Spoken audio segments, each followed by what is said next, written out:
Let's talk about the second essay question that was on the July 2025 California bar exam. The second question, we're going to implement our method. We're going to quickly read the fact pattern. It's about someone who owns some property. It's about a broken glass on the field, someone getting hurt. And the interrogatories ask about suing and negligence and battery. So we know that this is a torts question. This is a torts subject matter. So our method requires you to first identify the subject matter, which we quickly did. We quickly skimmed the fact pattern. See in the interrogatories, we see that this is a torts question. So we're going to take 5 minutes to quickly write down our one-pager outline for torts. And then we're going to read the fact pattern again, and we're going to attack the question. This is the 5-minute outline that you will write down. It's your torts outline that has everything you need to answer the torts question. Because we're talking about liability and negligence, right? We're going to go to the negligence fact pattern. And the rule is that you have to prove duty, breach, causation, and damages. Then right underneath the rule, which is especially appropriate for this question, there is a duty to control third parties. Question mark. And that's your issue header, duty to control third parties. And there is a duty when two requirements are met. The D knows of the dangerous propensities and 2 has the ability to control. And that's what was present in this fact pattern. Another issue that was raised related to causation. If you relied on ChatGPT, you missed the issue of causation. You missed it because the issue is whether or not the coach could be liable for the property owner's failure to inspect the field that led to the player's arm being broken. And the answer is that yes, he could under the theory of proximate causation.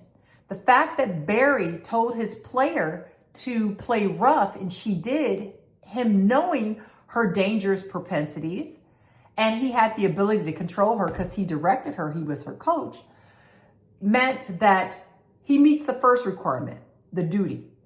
The breach and the causation, did the broken glass, did Barry's direction to his player to play rough lead to the opposing team's player breaking her arm and cutting her hand? And the answer to both is yes, it did, because there's actual but-for causation for both injuries.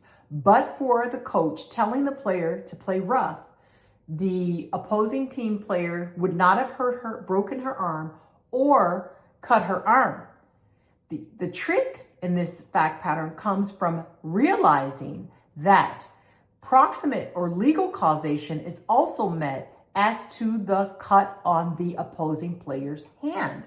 And that is because legal causation is met when there's an unbroken chain of events leading from the defendant's negligence to the injury, and another person's negligence or act or God is not a superseding event that breaks the chain of causation.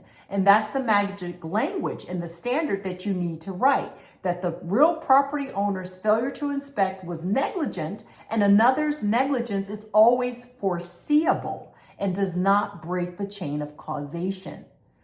And the third interrogatory that we need to pay attention to is the apportionment of damages. This case, there was a single injury that you could on the one hand argue was indivisible as to the coach, but divisible as to the cut and the property owner's liability. But where you have a single indivisible injury, the plaintiff is allowed to recover from either tortfeasor. There's joint and several liability for either tortfeasor. And where there's a common scheme or an unbroken chain of events, that is also joint and several liability applies even when they're divisible events.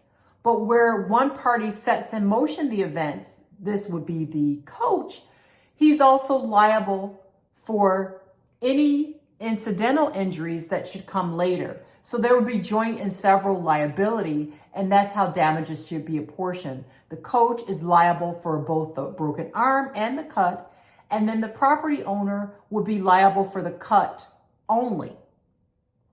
So that's how that would work analytically.